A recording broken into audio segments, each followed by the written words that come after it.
Kolonel Roni, pria asal Belanda dengan umur 81 tahun. Memiliki latar belakang sebagai tentara udara di negara Belanda. Beliau mendapatkan berkat dan kuasa rahmat Tuhan. Dengan ditemukannya jodoh pasangan hidup dengan seorang wanita kelahiran kota Manado, Indonesia.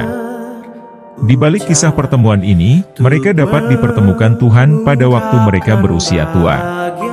Kisah ini memiliki kesan dan perjalanan hidup yang berharga bagi mereka berdua, karena atas berkat dan rahmat Tuhan. Di balik kisah inspiratif Maureen dan Roni, terdapat juga pada suatu negara yang berbeda. Sebuah kisah yang menakjubkan didapatkan oleh sepasang suami istri yang dimana sebelumnya mereka telah berpisah semenjak Perang Dunia Kedua. Lalu mereka dapat dipertemukan kembali saat masa-masa tua dan di umur mereka yang ke-70 tahun.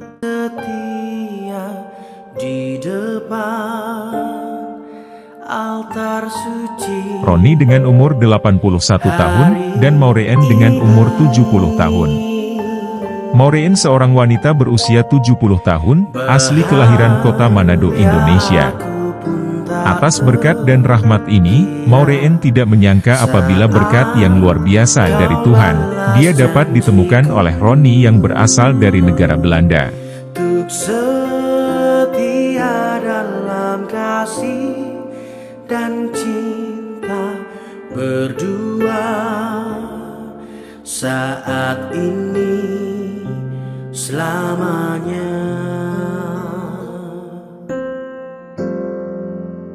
Terpujilah Kau Yesus Tuhan, berkat kasih-Mu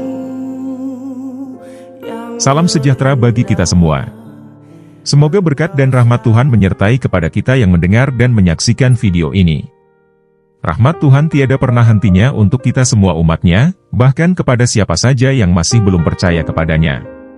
Tuhan selalu menyertai kita tiada hentinya, bahkan di saat kita pada posisi lupa akan kehadirannya. Ayat Alkitab yang menjelaskan tentang kepercayaan kepada Tuhan bisa ditemukan dalam banyak bagian Alkitab, terutama dalam Injil. Salah satu ayat yang sering dikutip adalah dari Injil Yohanes 3 ayat 16, yang menyatakan, "Sebab begitu besar kasih Allah akan dunia ini, sehingga Ia telah mengaruniakan anaknya yang tunggal, supaya setiap orang yang percaya kepadanya tidak binasa, melainkan beroleh hidup yang kekal." Ayat ini menekankan pentingnya iman kepada Tuhan dan janji kehidupan kekal bagi mereka yang percaya kepadanya. Pada kesempatan hari ini, Paguyuban Santo Petrus ingin bersaksikan tentang kisah penantian selama 70 tahun, sepasang suami istri di mana dipertemukan Tuhan walau masing-masing dari tempat yang berbeda jauh secara garis lokasi. Seperti pada kisah inspiratif dan romantis pada film Korea. Sepasang suami istri ini dipertemukan Tuhan sebagaimana jodoh dalam rumah tangga pada umur yang relatif jauh daripada sebiasanya masyarakat lainnya. Ayat-ayat Alkitab yang berkaitan dengan jodoh atau cinta dapat ditemukan di berbagai bagian Alkitab, terutama dalam kitab-kitab yang membahas tentang hubungan manusia dengan Tuhan dan satu sama lain, seperti kitab-kitab Hikmat, Mazmur, Pengkhotbah, dan Perjanjian Baru. Salah satu ayat yang sering dikutip berkaitan dengan hubungan percintaan adalah 1 Korintus 13:4-8 dari Perjanjian Baru, yang menyatakan, "Cinta itu sabar dan murah hati, cinta itu tidak cemburu, tidak sombong, tidak congkak, cinta itu tidak berperilaku tidak sopan, tidak mencari keuntungan diri sendiri, tidak pemarah, dan tidak mengingat kesalahan orang lain. Cinta itu tidak bersukacita karena kejahatan, tetapi bersukacita karena kebenaran. Cinta itu menutupi segala sesuatu, percaya segala sesuatu, mengharapkan segala sesuatu, sabar menanggung segala sesuatu. Cinta itu tidak pernah gagal." Ayat ini menggambarkan sifat-sifat cinta yang sejati dan bagaimana cinta sejati itu bertindak, baik dalam hubungan dengan pasangan hidup maupun dengan sesama manusia secara umum.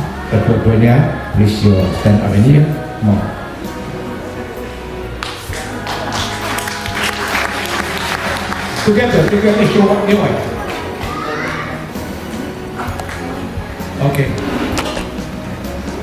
Welcome, it's my house, you know, that's okay. You can describe my house. Okay. Okay, congratulations. Okay. Nah, kita dengarkan bagaimana percintaan mereka ya, mencintai seorang wanita yang cantik, waduh luar biasa. Saya ketemu dengan ibu ini tahun 80, cantik banget, cantik. Waktu masih mudanya luar biasa, cantik. Sampai tua juga cantik. Aku nggak bilang begitu. Yang bilang itu hanya orangnya. Tapi kita bagaimana perjumpaan yang pertama kali nggak tahu, silakan Ron dulu yang menceritakan dulu. Ron atau More dulu? Mulai aja dia. More dulu, tapi ada nanti harus orang ladies first ya, orang sekir. Tapi ada nanti yang mengeluarkan istilah of course ya, orang sekir. Oke. Bapak Ibu sekalian, saya berterima kasih saya bisa berkumpul di sini bersama-sama Ibu Bapak sekalian di sini ya. Sebenarnya pertemuan kami berdua ini selalu saya bilang sama suami saya, karena Tuhan yang mempertemukan kita. Saya tidak menyangka bahwa saya bisa tinggal di Belanda dan juga bisa mendapatkan seorang suami warga negara Belanda, dan juga terutama untuk saya merasa ini adalah suatu amazing ya, grace itu adalah semua karena Tuhan. Orang Belanda pada umumnya mereka bukan tidak percaya Tuhan lagi ya, tetapi mereka mungkin sudah, saya selalu bilang sama suami saya, karena orang Belanda sudah biasa hidup dengan semua ada, semua pemerintah provide dan menyediakan untuk mereka semua. Jadi mereka sudah tidak bukan tidak percaya Tuhan, tetapi mereka sudah tidak mengandalkan. Tetapi kita di Indonesia sini, karena kita itu hidup dalam kekurangan ya, jadi terpaksa kita harus mengandalkan Tuhan. Kalau kita tidak mengandalkan Tuhan, kita akan hancur. Seperti saya juga sudah mengalami itu. Saya hidup sendiri, udah berpuluh-puluh tahun gak punya suami. Saya kerja, menghidupkan anak dan ibu saya sendiri. Tetapi semua penyertaan Tuhan sampai saya bisa kuat. Sampai saat ini Tuhan mempertemukan saya dengan suami saya yang begitu mencintai dan begitu yang belum pernah saya mendapatkan sepanjang hidup saya semua mendapatkan dari suami saya. Dan itu saya percaya dan terlalu yakin bahwa itu adalah perbuatan tangan Tuhan. Amin. Itu selalu saya bilang sama dia. Tidak mungkin kalau tidak Tuhan bekerja, tidak mungkin kalau kita bisa bertemu. Saya juga bertemu dengan dia, bukan saya cari atau dia cari. Kebetulan ada temannya di Indonesia, mereka tuh kenal juga saya, istrinya, jadi kita dipertemukan, dikenalkan. Dan itu pun bukan karena ya, kalau kenal-kenal biasa sih iya ya, tapi itu langsung Tuhan yang bekerja. Dan saya cuma minta sama Tuhan, sebelum saya tinggal di Belanda, biarlah Tuhan yang tahu ke depannya. Saya tidak tahu ini manusia model apa, ya kan, saya tidak kenal, tapi saya selalu percaya kalau Tuhan sudah bekerja, Tuhan sudah tahu dia itu siapa, dan saya benar-benar bahagia hidup bersama dengan dia. Kita bukan berarti kita hidup dengan kemewahan, kekayaan, tapi apa yang kita butuhkan kita bisa membantu juga, biar cuma sedikit. Teman-teman yang di sini, saya punya teman-teman yang berada dalam pada hari ini juga saya sangat sedih karena teman baik saya barusan meninggal dunia. Dan saya senang karena saya sudah lihat dia, tapi saya begitu sedih pada saat ini karena teman yang sejak dari saya sekolah SD sampai sekarang, dan dia sudah meninggal. Saya sangat-sangat sedih, tapi apa boleh buat ya, Tuhan sudah menghendaki seperti itu. Oke, sampai sekian dulu saya punya kesaksian. Tuhan memberkati. Luar biasa sekali. Sebelum dilanjutkan, saya tanya bagaimana pertemuan Maureen dengan Roni ini awalnya bagaimana? Saya ingin tahu kan semuanya, bagaimana bisa jumpa ya.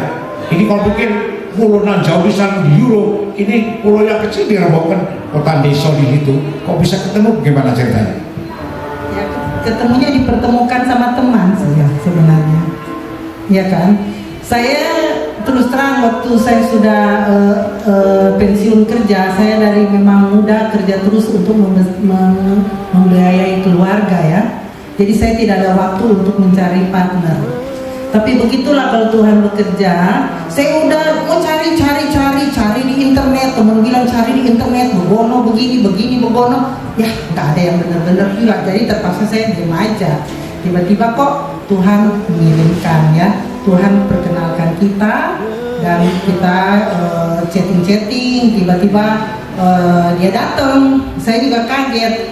Dia bilang saya mau datang ke Indonesia ketemu kamu. Hah? Saya pikir bohong-bohong karena saya juga udah chatting lah, namanya kita cari-cari ya, kita terus terang aja. Bilang-bilang mau datang nggak datang gitu loh. Jadi saya udah nggak percaya dia. Jadi waktu dia bilang mau datang, gombal kali ya. Gitu.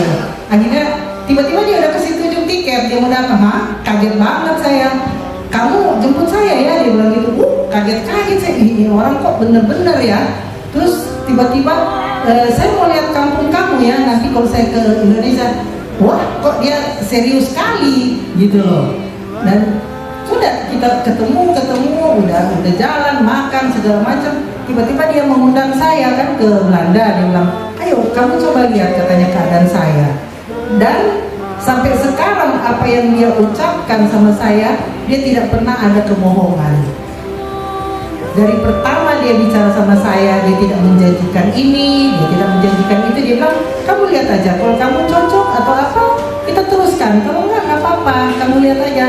Tapi satu persyaratan, saya tidak mau hidup di Belanda susah loh. Saya di Indonesia sudah terlalu susah hidupnya.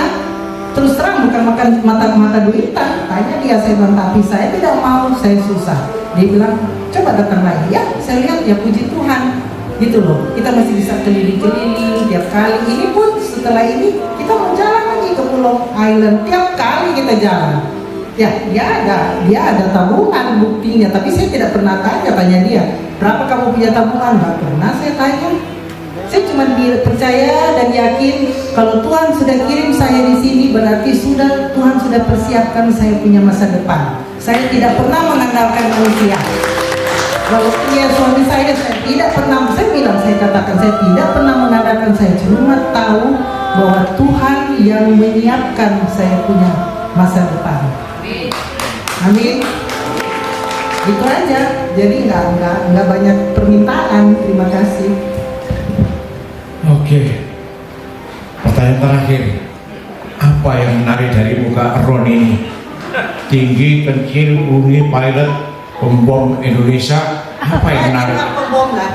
Apa yang menarik? Enggak, dia itu ke Belanda itu sudah tahun 65 ya, 63, berarti sudah merdeka lah. Dia nggak membom lah. Saya bilang sama dia, dulu Belanda yang menjajah Indonesia, sekarang Indonesia menjajah Belanda. Mau apa kamu? Dia bilang aja. Ini dia ada. Serius kan? Kamu dulu Belanda menjajah Indonesia, sekarang terbalik, Indonesia jajah kamu. Kamu mau terima nggak saya? Kalau enggak ya nggak apa-apa. Saya bilang gitu. Jadi puji Tuhan, tapi kita memang berdua ini sangat bahagia ya. Setiap kali walaupun kita hidup sederhana, tapi kita menikmati hari tua. Kita menikmati anak-anaknya, cucu-cucunya sangat mencintai saya. Jadi saya senang sekali. Anak saya tidak mencintai saya seperti anak dia mencintai saya mungkin ya, tapi anaknya, cucunya semua kalau ketemu saya mereka oma, apa, love you oma, kayak gitu-gitu. Jadi itu yang membuat saya, aduh bahagia banget, yang tidak pernah saya ketemu dalam hidup saya. Sekarang saya sudah mendapatkan semua di Belanda. Terima kasih. Oke, makasih Bu Morin luar biasa. Dan Bu Merin ini kenal saya di tahun 80-an. Jadi kembali lagi dulu termasuk Noni Manado ya. Jadi kembali lagi termasuk wanita tercantik juga di Manado di tahun itu ya. Kembali lagi. Jadi ini satu hal yang luar biasa. Nah, kita sekarang ingin tahu bagaimana ini Kolonel Roni ini kok bisa sampai jatuh cinta pada orang desa ini. Nah, Tori.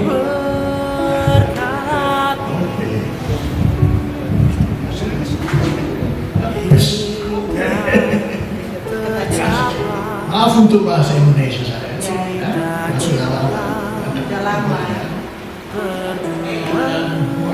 terima kasih untuk sangat manis ya, dan hari terima kasih untuk menerima kita. Ada sesuatu yang saya tidak setuju semuanya untuk perkataan dari hari tentang Israel.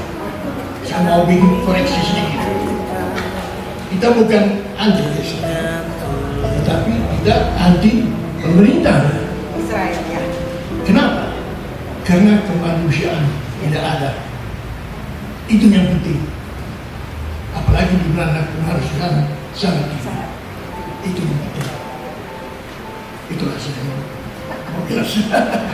Dia punya bahasa Indonesia kurang. Oke, tapi menyimpang dari pertanyaan tadi. Mengapa jatuh cinta, apa yang menarik? Ya, tidak menarik. Ya, itu terserah sama Tuhan ya. Semua Tuhan ya. Kita tahu ya. Maybe your wife is pretty in your hands or bukan soal duit. Kecantikan bukan penting ya, tapi orang dan yang kecantikan.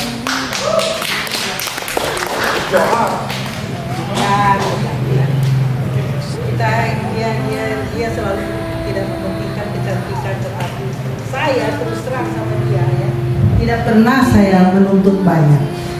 Saya selalu cuma bilang sama dia, kita itu kalau kita selalu berjalan dengan Tuhan, apa yang kita akan perbuat semua sudah Tuhan pimpin kita.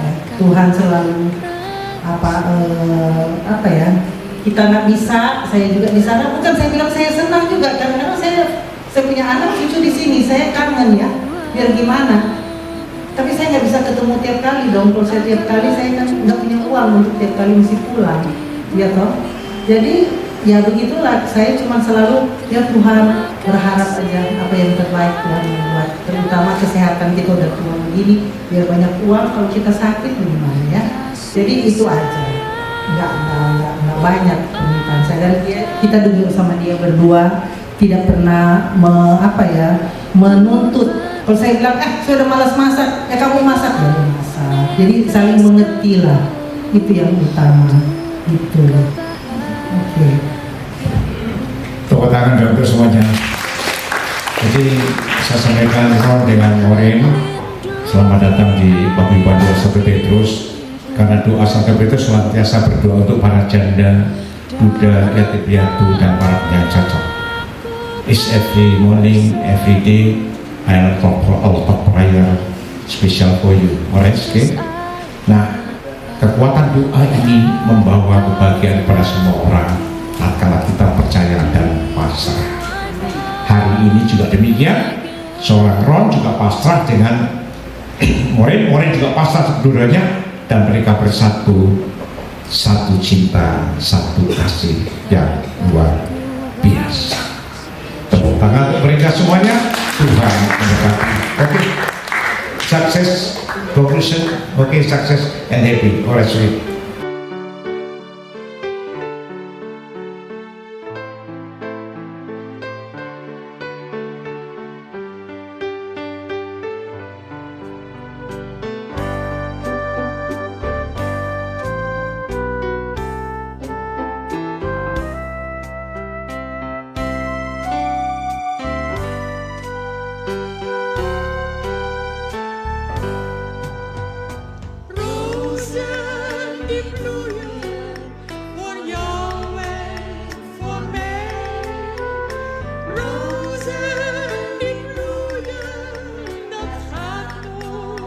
Shalom. Terima kasih sudah menonton video ini. Jangan lupa like dan tinggalkan komentar Anda di bawah. Tekan tombol pojok kiri atas untuk subscribe. Tekan tombol pojok kiri bawah untuk menonton video lainnya. Sampai jumpa di video selanjutnya. Tuhan memberkati.